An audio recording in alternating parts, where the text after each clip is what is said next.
Friends, welcome back to your own channel. आज के video में हम ट्रांसलेशन करेंगे हिंदी से इंग्लिश में। तो बहुत आसानी से मैं आपको समझाऊंगी किस तरीके से रूल्स हैं और क्या क्या हमको ध्यान रखना पड़ता है। और ये है 10 लाइन्स ऑन दशहरा। तो आपको पता है दशहरा आने वाला है, तो हम सबको पता होना चाहिए ये 10 लाइन्स उसके ऊपर। पहले हिंदी में पढ़ेंगे, इंग्लिश में ट्रांसलेशन करेंगे। और मैं यहाँ पे आपको कर्सिव राइटिंग भी लिखना दिखाऊंगी, कैसे लिखते हैं, ब्यूटीफुल हैंड राइटिंग किस तरीके से मेंटेन करके रखना है। तो देखिए, पहले सबसे पहले दशहरा की स्पेलिंग देख लीजिए, DUSSEHRA, दशहरा। दशहरा भारत में मनाए जाने वाले प्रसिद्ध त्योहारों में से एक है। तो हमको क्या ध्यान रखना होता है सेंटेंस में? सबसे पहले आता है सब्जेक्ट, फिर helping verb, main verb and object. तो बेसिक स्ट्रक्चर तो ये होता है। तो यहाँ जिसके बारे में बात की जा रही है वो है दशहरा, तो हम दशहरा लिखेंगे पहले। और यहाँ पे आप हैंड राइटिंग भी देख लीजिए, cursive hand writing, DUSSEHRA, Dussehra. अब है इज, दशहरा इज। अब क्या है? ये है हेल्पिंग वर्ब। क्या है? प्रसिद्ध त्योहारों में से एक। जब कोई बहुत सारी चीजों में से एक होता है तो हम लिखते हैं इज वन ऑफ द प्रसिद्ध त्योहारों। तो प्रसिद्ध होता है फेमस, और त्योहार हो गए, एक त्योहार होगा फेस्टिवल, और त्योहारों है तो हो गया festivals. Is one of the famous, प्रसिद्ध, फेमस।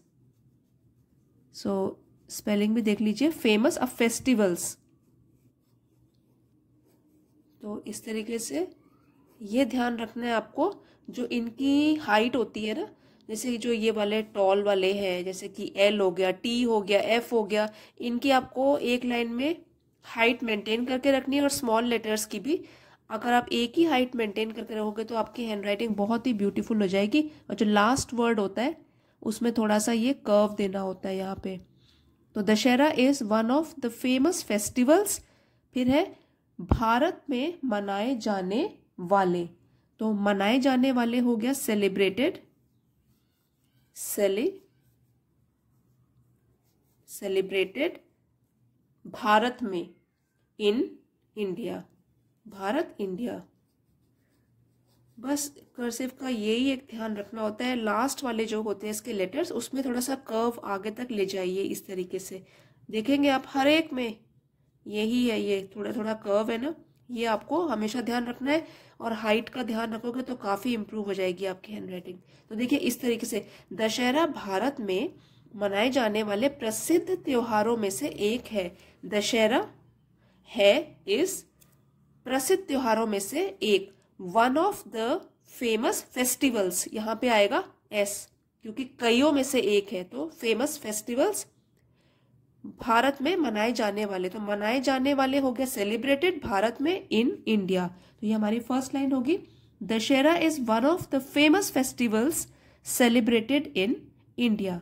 अब नेक्स्ट लाइन पढ़ेंगे, दशहरा हर वर्ष हिंदी पंचांग के अश्विन माह की शुक्ल पक्ष की दशमी तिथि को मनाया जाता है। तो ये सब हमको पता होना चाहिए कि पहले हिंदी कैलेंडर के हिसाब से, ठीक है, हिंदी पंचांग मतलब हिंदी कैलेंडर के हिसाब से जो अश्विन माह होता है महीना, और उसमें भी शुक्ल पक्ष।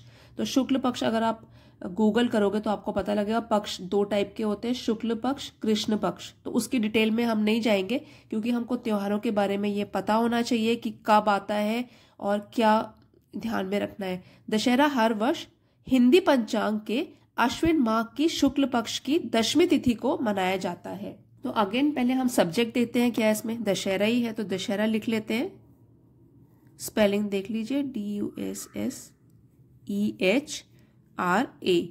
मनाया जाता है। तो लास्ट से हम शुरू करते हैं और फर्स्ट की तरफ आते हैं, ऐसे बैकवर्ड की तरफ, तो हम ट्रांसलेशन करते हैं।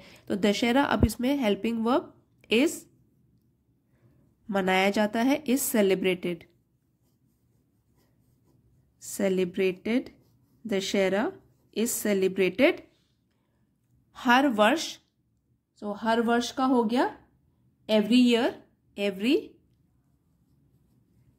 ईयर, ईयर नहीं बोलेंगे, ईयर तो कान होते हैं, ये ईयर से शुरू होता है, एवरी ईयर, एवरी ईयर, हर वर्ष हिंदी पंचांग के अश्विन माह की शुक्ल पक्ष की तो Dussehra is celebrated every year. अब हम यहां से शुरू करेंगे दशमी तिथि को, on the 10th, on the 10th तिथि day, on the 10th day of, अब किसका, अश्विन माह की, ठीक है। तो अश्विन माह लिख दीजिए, अश्विन स्पेलिंग इंग्लिश में लिख लेंगे इस बार, अश्विन मंथ, ठीक है, Ashwin month of, Ashwin month of Hindi calendar, ठीक है, हिंदी कैलेंडर। आप देख लेते हैं पहले कुछ छूटा तो नहीं है। दशहरा हर वर्ष हिंदी पंचांग के अश्विन माह की, ये हमने शायद छोड़ दिया, अश्विन माह की शुक्ल पक्ष छोड़ दिया हमने, तो हमको क्या था यहां पे लिखना था दशमी तिथि को। So on the 10th day of, यहां पे हमको लिखना था शुक्ल पक्ष की, तो लिख लीजिए शु, जहां भी श आता है SH लगाते हैं हम, शुक्ल और पक्ष, तो ये स्पेलिंग देख लीजिए, ऑफ, शुक्ल पक्ष ऑफ, तो क्योंकि इसका भी है ना शुक्ल पक्ष की अश्विन माह की, तो शुक्ल पक्ष की, shukla paksha of Ashwin month of Hindi calendar. तो ये उसका ट्रांसलेशन हो गया।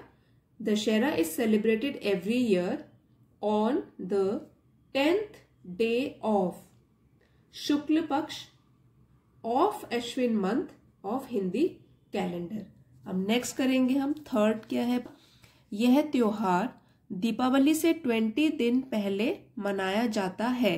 तो इसमें जो सब्जेक्ट है वो है यह त्योहार, तो हम बोलेंगे दिस फेस्टिवल, यह त्योहार, this festival, this festival,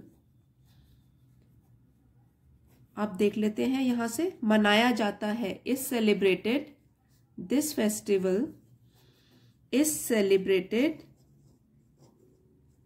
Deepawali से 20 डेज पहले, 20 दिन पहले। So this festival is celebrated 20 days, 20 days पहले, बिफोर, तो बिफोर दीपावली, तो दीपावली लिख लीजिए या दिवाली भी लिख सकते हैं, यहां पे दीपावली लिखा है तो हम भी दीपावली लिखेंगे। सो यह त्योहार दीपावली से 20 दिन पहले मनाया जाता है। This festival is celebrated 20 days before Deepawali. चलिए अब फोर्थ सेंटेंस करते हैं। भगवान श्री राम द्वारा लंका के राजा रावण के वध की खुशी में दशहरा का त्योहार मनाया जाता है। तो पहले सब्जेक्ट ढूंढेंगे, इसमें क्या है, किसके बारे में बात हो रही है, दशहरे के त्योहार की। तो फर्स्ट हम यही लिख लेते हैं दैट दशहरे का त्योहार, द फेस्टिवल ऑफ दशहरा, पहले ये लिख लेते हैं, द फेस्टिवल ऑफ दशहरा। यहाँ पे आप बस ये देखते जाइए, यहाँ पे जो कर्व देते हैं, स्लैंट्स देते हैं, द फेस्टिवल ऑफ दशहरा, मनाया जाता है, तो है तो इसलिए हम इज लिखेंगे, मनाया जाता है, celebrated, the festival of Dussehra is celebrated, इतना हो गया, यहां से दशहरा का त्योहार मनाया जाता है।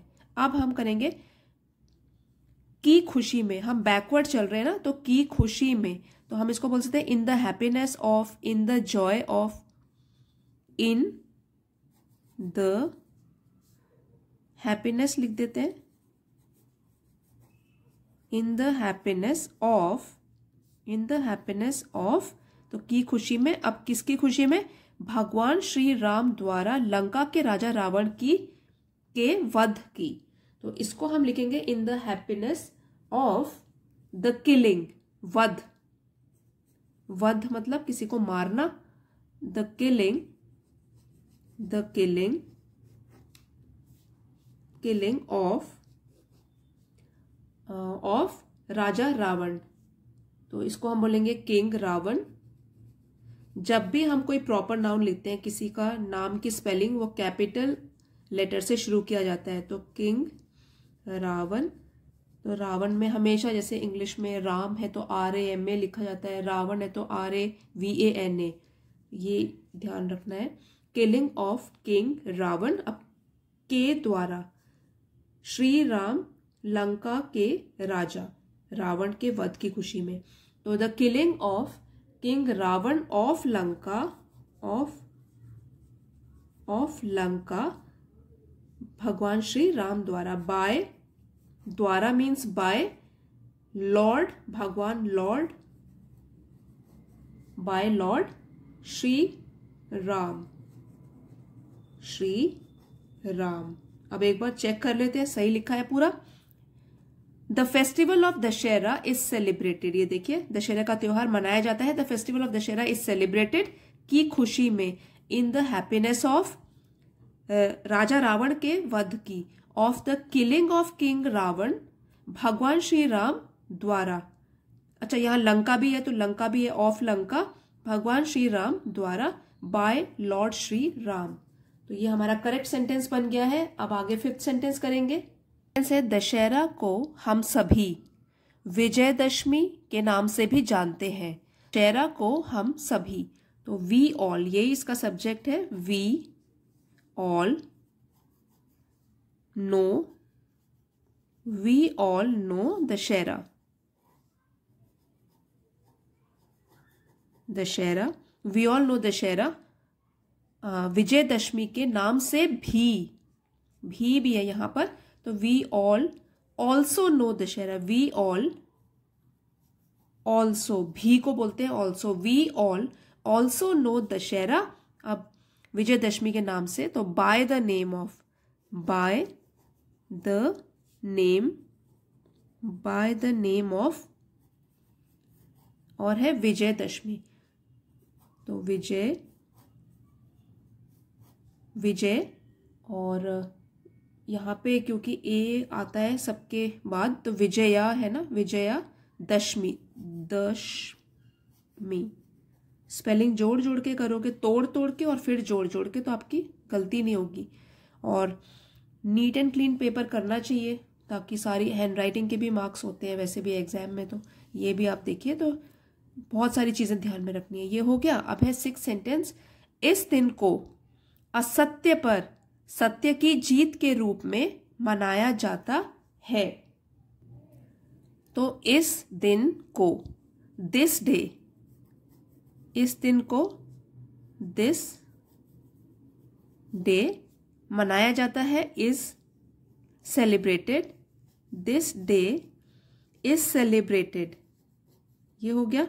दिस डे इज सेलिब्रेटेड असत्य पर सत्य की जीत के रूप में। सो जीत के रूप में का मतलब हो गया एज, सेलिब्रेटेड एज।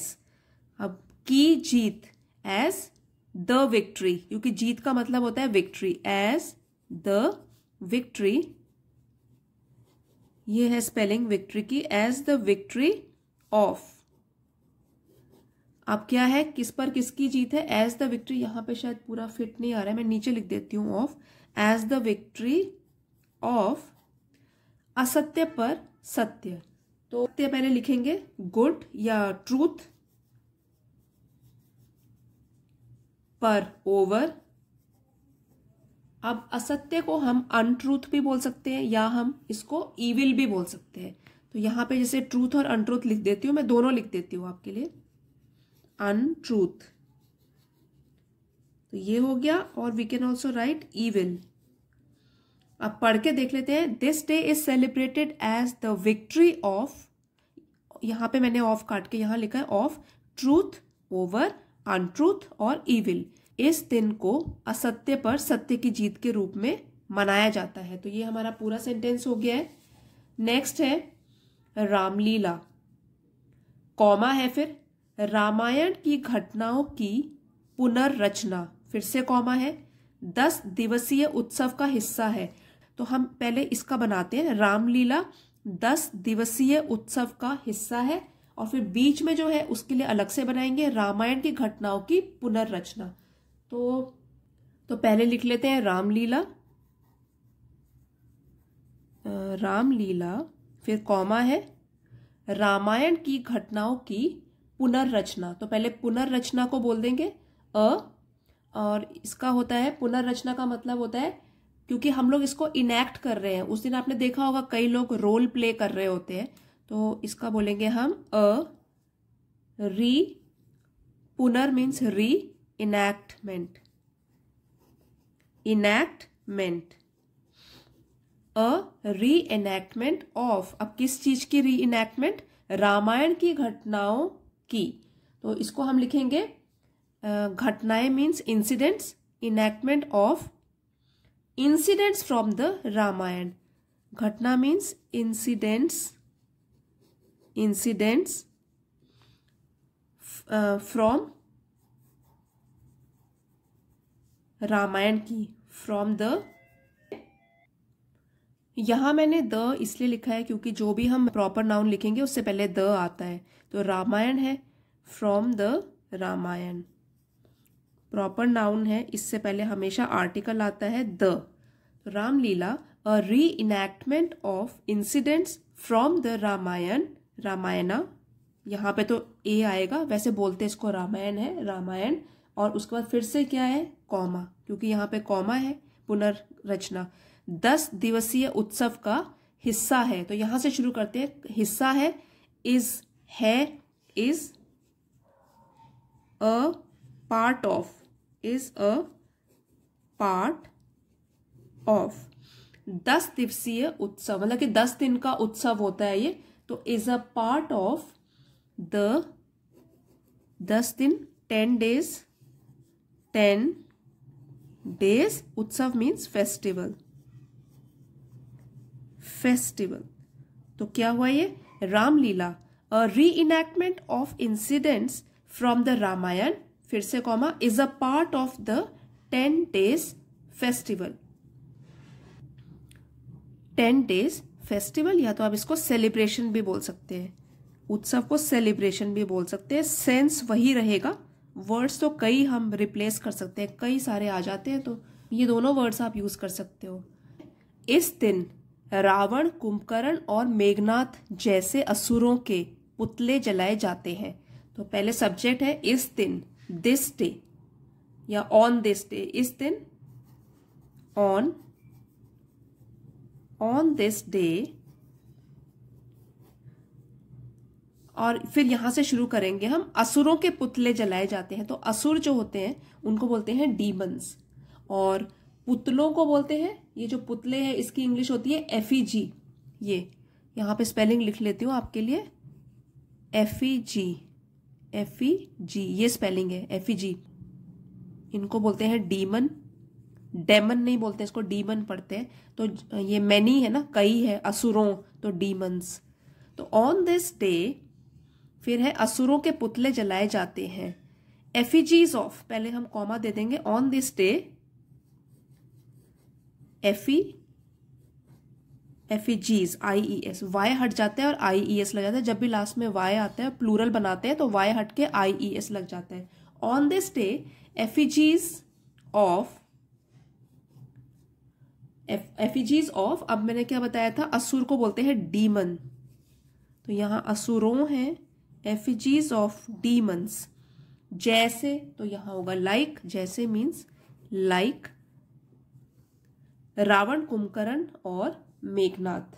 तो यहां स्पेलिंग लिख लेते हैं बस इन सब की, डीमंस लाइक, सभी नाम के बाद ए लगा देंगे, रावण, फिर है कुंभ, BH होता है कुंभ, करण, कुंभकर्ण, और एंड, और है मेघनाथ, मेघ, मेघनाथ, मेघनाथ। तो सब में ए लगा दिया, एंड मेघनाथ। फिर है जलाए जाते हैं। तो क्योंकि ये कई लोगों के है ना, ज्यादा लोगों के जलाए जा रहे हैं तो आर आएगा, क्योंकि एफिजीज हैं आर, और जलाने को बोलते हैं बर्न, तो आर के साथ बर्नट हो जाएगा, BURNT। ठीक है, क्योंकि आर के साथ थर्ड फॉर्म ऑफ वर्ब आती है, तो burn, burnt, burnt, are burnt. On this day effigies of demons like Ravana, Kumbhakarna and Meghnad, Meghnad है, नाद NAD होगा, मेघनाद, ये स्पेलिंग मिस्टेक हो गई थी अभी, Meghnad are burnt. 9th sentence है, 10 मुखों वाले रावण को जलाते वक्त जोरदार, हिंदी भी ढंग से पढ़नी चाहिए, जोरदार आतिशबाजी की जाती है। तो पहले है इसमें हमारा सब्जेक्ट, तो ये हम 2 टाइप से लिख सकते हैं। पहले तो है शुरू से, यहां से शुरू कर दे, 10 मुखों वाले रावण को जलाते वक्त, या तो यहां से सेंटेंस शुरू कर दे, या तो आतिशबाजी की, जोरदार आतिशबाजी की जाती है। तो यहां से कर लेते हैं हम शुरू, लास्ट से। लाउड, आतिशबाजी होता है फायरवर्क, और है इज डन, की जाती है। सो लिख लेते हैं लाउड, फिर है फायरवर्क्स, फायर वर्क्स। अब ये वर्क्स है, फायर वर्क्स है, तो इसलिए आर आएगा सब्जेक्ट वर्ब अग्रीमेंट के हिसाब से। Loud fire works are done, do का third form of verb, do, did, done, are done while, जलाते हो गया burning, while burning, while burning.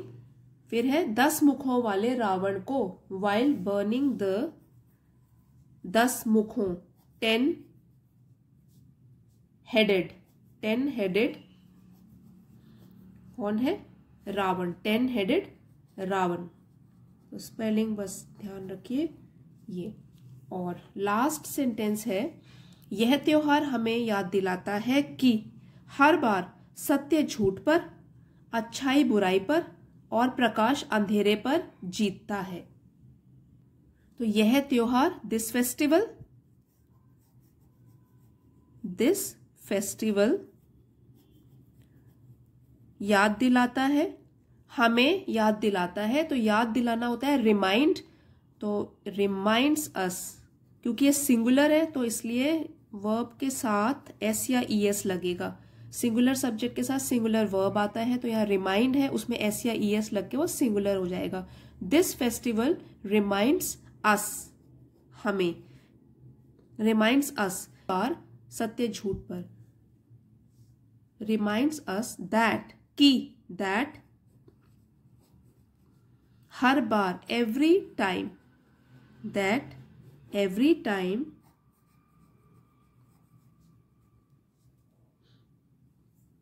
सत्य झूठ पर, अच्छाई बुराई पर, प्रकाश अंधेरे पर जीतता है। दैट एवरी टाइम, सत्य, ट्रूथ, पहले भी लिखा है ये वाला, दैट ट्रूथ जीतता है, विंस ओवर, विंस ओवर।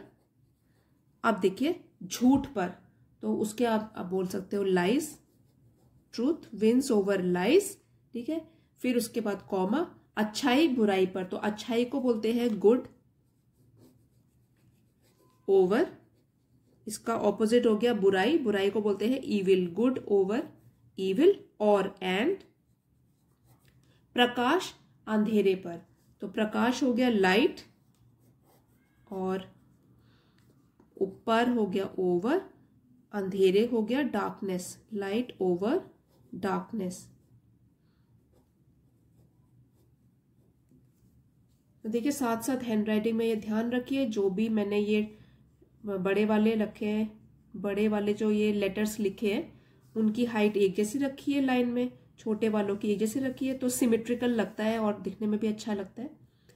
तो देखिए, this festival reminds us that every time truth wins over lies, good over evil and light over darkness.